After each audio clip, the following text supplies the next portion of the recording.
Herança cultural. Bom, acho que. Bom, eu não tenho problema. Lógico que acho que todos nós temos alguns resquícios, né, daquilo que a gente viveu, ou aprendeu, ou herdou, e a gente quer romper com aquilo, mas eu acho que são processos, né? A gente aprende, a gente tem que saber. Acho que quando a gente é adolescente, né, quando a gente é mais novo, né, fazer assim, quando a gente é mais novo, a gente quer ir dando soco, né, esmurrando, não, vamos mudar.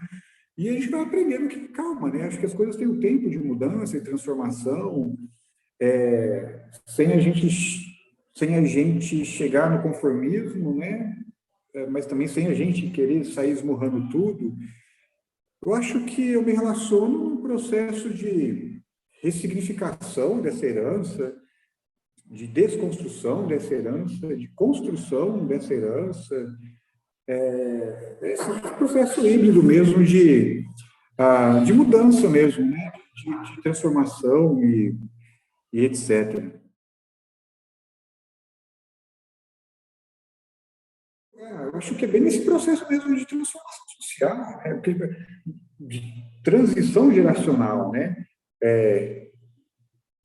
Ou geracionais, né? Porque meus pais, para minha geração, já são algumas gerações por causa da velocidade da informação, né? Acho que vou dizer isso, né? Essa transição de gerações. É, e, e, e graças a eles, né? Que sempre investiram em nós, né, em mim, na minha irmã, em cursos, etc., para tentar ter uma vida um pouco melhor, a gente teve acesso à informação, a gente teve acesso à formação mesmo acadêmica e etc. Né? Então, a gente teve esse privilégio. Embora eu escolhi primeiro viver, né, que eu saí, rodei, fui para ONGs, fui para projetos, voluntário, mochilinha nas costas, né? Fazia até meus trampinhos de artesanato para sobreviver, as coisas assim mesmo. É, resolvi estudar formalmente depois, né, ter um diploma mesmo, depois de já adulto, mas eu acho que hoje eu me sinto na obrigação, até como educador, de, com cuidado, né, explicar e lutar por essas transformações sociais, né? Lutar no sentido de aceitação, de respeito, né, pelo diferente. Eu acho que é isso, né? A, a geração dos meus pais foi uma, lidaram com algumas coisas, lutaram por algumas coisas que nós escolhemos. Eu acho que nós temos esse processo e essa obrigação hoje, né, de lutar também por e deixar legados, né, para gerações que estão vindo. E essa geração que está aqui, né, que luta por coisas diferentes, também é revolucionária, né? Eu fico extremamente chateado e bravo mesmo, né, para não falar palavrões aqui, quando chamam, né, a geração dessa molecada, que eu falo molecada com todo respeito e carinho mesmo, né, de rua, que diz que essa molecada é Nutella, não é Nutella, né? Passaram agora por uma pandemia com 2 anos sem adolescência, né? Sem relacionamento, acho que a gente ficou doido, imagina eles, né? Com essa transformação que eles passaram. Então não tem nada de Nutella, acho que tem lutas pontuais, mudanças de paradigmas pontuais, que eu passo, né, que eles vão passar, que meus pais passaram, então acho que a gente tem que seguir esse fluxo eu não sei se eu posso dizer isso, né, com todo respeito aos teóricos, né, mas dessa fricção interétnica mesmo, porque é mudança cultural mesmo de uma geração para outra e a gente tem que saber lidar com isso e eu me sinto na obrigação de instruir sobre como a gente lidar com isso, né? Não a questão do obrigar, mas do ok, você não concorda, respeita, vamos para frente, né? Eu acho que a gente tem que interagir, prosseguir como humanidade. Eu não sei, eu acho que eu acredito demais na humanidade, saca? Eu tenho fé na humanidade assim, de uma forma assim que, por mais que diga, né, que eu não, puxa, a gente está num momento difícil, delicado, de regresso, eu não vejo dessa forma, apesar de tudo, porque nós estamos discutindo políticas públicas de minorias ainda, nós estamos discutindo, nós temos temas transversais, por exemplo, na escola, que dá um leque de abertura enorme do que discutir, do que dialogar, né? Acho que essa palavra, do que dialogar, então esse diálogo, eu acho que eu que a minha obrigação, o meu papel nisso é ser isso, é ser esse agente de... Engraçado que uma vez, né? Putz, eu falo demais, tá? Você pode me tesourar, tá?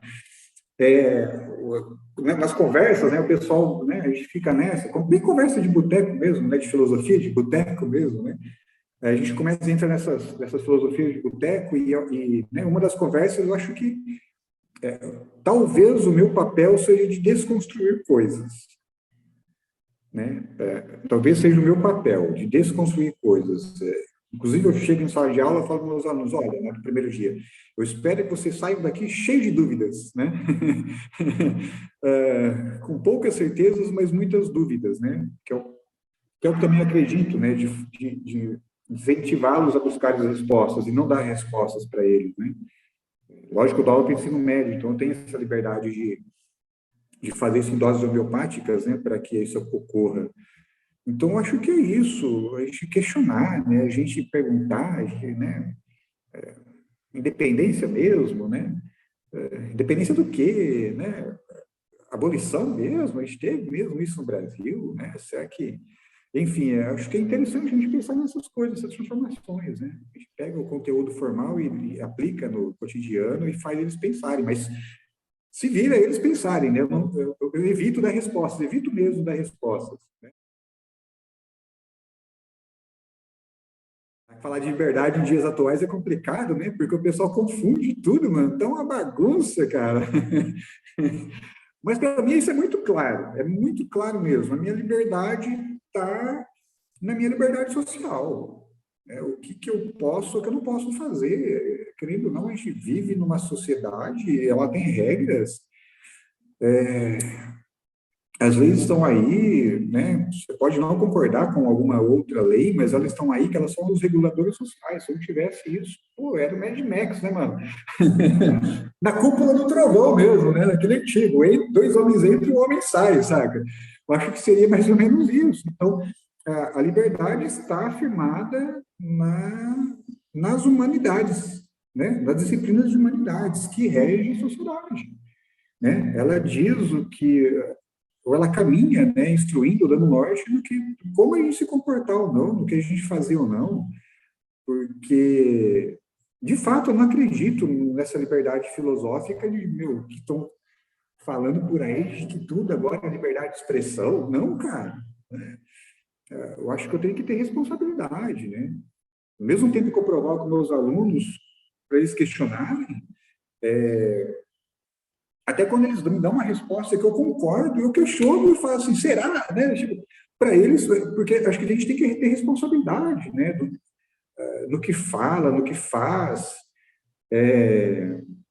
Embora eu me considere uma pessoa livre, eu acho que eu sou mesmo livre. Inclusive, uma pessoa uma vez me falou, você é livre demais para mim, sabe? Eu falei assim, caraca, né? Eu nunca tinha parado para pensar nisso, mas eu acho que a gente tem que ser livre com responsabilidade. Eu acho que é isso, sabe? Nunca tive medo de mudanças, mas eu acho que à medida com o tempo, né, é diferente antigamente, que eu era sozinho, e embora eu não tenha filhos, e meu filho é peludo, né, de quatro patinhas, com 36 quilos, que é quase um boizinho, e minha companheira, mas hoje eu penso, né? Por exemplo, eu tinha liberdade demais, estava numa cidade, já vamos morar na outra, e ia, não tinha problema com isso, mas hoje eu acho que a gente já pensa um pouco mais nessa estrutura, né, de mudança física mesmo, geográfica, né? Agora, quanto à mudança de cosmovisão, de pensamento, eu acho que a gente tem que estar livre para isso, na verdade.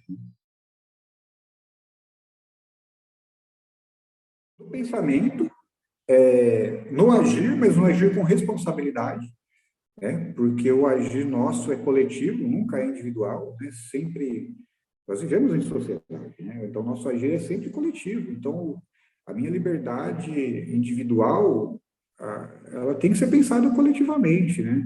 Eu acho que é egoísmo demais eu, né, tipo, ligar o F, tipo assim, não, dane-se tudo, né, meu, e vou fazer o que eu quero. E penso, não, cara, né? Viver em coletivo, eu acho que eu não consigo pensar de forma diferente, né? Historicamente, a minha construção, né, por vir de uma igreja protestante, cristã, eu acho que eu consegui adaptar o coletivo, né? Embora eu tenha severas críticas, né, como tudo, né, como qualquer área, eu tenho severas críticas também, né, na igreja protestante brasileira, mas ela me serviu como base, sabe, para pensar coletivamente, a minha liberdade, entender que a minha liberdade influencia na liberdade do outro, né? Eu acho que é isso, pensa livremente, mas age socialmente, sabe? Eu acho que o meu é eterno, viu, cara? Porque eu acho que eu acho que eu acredito mais na humanidade do que em mim, embora eu seja humanidade, saca? Eu acho que os impedimentos ou as dificuldades seja talvez confiar um pouco mais em mim, saca? Nossa, que papo inseguro, né? Parece que é um negócio de psicólogo, mas que né, cara? São nossos monstros internos, né? E não há problema em falar sobre nossos monstros internos. Embora eu tenha plena certeza teórica daquilo que eu estou fazendo, sabe? Eu tenho respaldo, eu argumento, eu jogo na mesa. Às vezes eu pergunto assim, putz, será? Eu acho que são esses medos mesmo, internos, individuais. A gente vive hoje num momento delicado e talvez, né? Porque a gente teve o privilégio de se alimentar de algumas coisas que outras pessoas não se alimentaram, né? Então, eu li coisas, eu vi coisas, eu escutei coisas que outras pessoas não tiveram esse privilégio. Eu me sinto privilegiado por isso, né? Eu sei que eu sou privilegiado por isso, tenho essa consciência. Eu acho que, inclusive, eu estou aprendendo, né, a lidar com isso, que é a questão da obviedade, né? É para a gente, mas não é para o outro. E como que eu passo isso? Então, eu tenho essas inseguranças, né? Será que a pessoa entendeu o que eu estou querendo dizer, né? Será que... Porque também uma pessoa falou uma vez para mim que eu tenho uma mente labiríntica, né? Que eu começo aqui, vou, né? E eu estou tentando ser mais linear, mais cartesiano, né? Embora eu odeie isso, né? Justamente porque eu aprendi com os indígenas que a vida é cíclica, né? E tudo é cíclico. Mas a gente vive numa sociedade cartesiana. Eu estou tentando aprender isso, sabe? A ser mais pedagógico no meu cotidiano, no meu dia a dia, sabe? Eu acho que são essas minhas dificuldades hoje. Eu não Sim. consigo, eu tenho que tomar uma cerveja para pensar melhor sobre isso. Sempre o melhor caminho vai ser educação, cara. Investir de verdade na educação, e de verdade, cara, né? Não é fingir, né? E eu não passo pano para ninguém, não, né? Nenhum governo nosso investiu na educação, não vou passar pano para isso. Embora um ou outro tenha investido mais ou tentado dar acesso, né, mais, mas nenhum investiu de verdade, né? A gente vê o que está na educação hoje, inclusive a educação de base, né? A inicial, a gente vê como está, por mais que tentem, né? Nova, né? Um novo ensino médio, que fantástico. Fantástico porcaria nenhuma, cara. Ele é feito para servir o mercado neoliberal e ponto final, né? Não tem. Não há problema também nisso, porque nós estamos, né, vivendo uma sociedade, ela anda dessa forma, mas eu acho que tem muita coisa para romper, muita coisa para ser transformada, muita coisa. Enfim, enquanto a gente enfatizar mais qualquer outro assunto além de livros, né, a gente está sendo uma sociedade fracassada, né? Eu acho que quando eu luto mais por qualquer coisa do que por educação, a gente está se fracassando enquanto humanidade.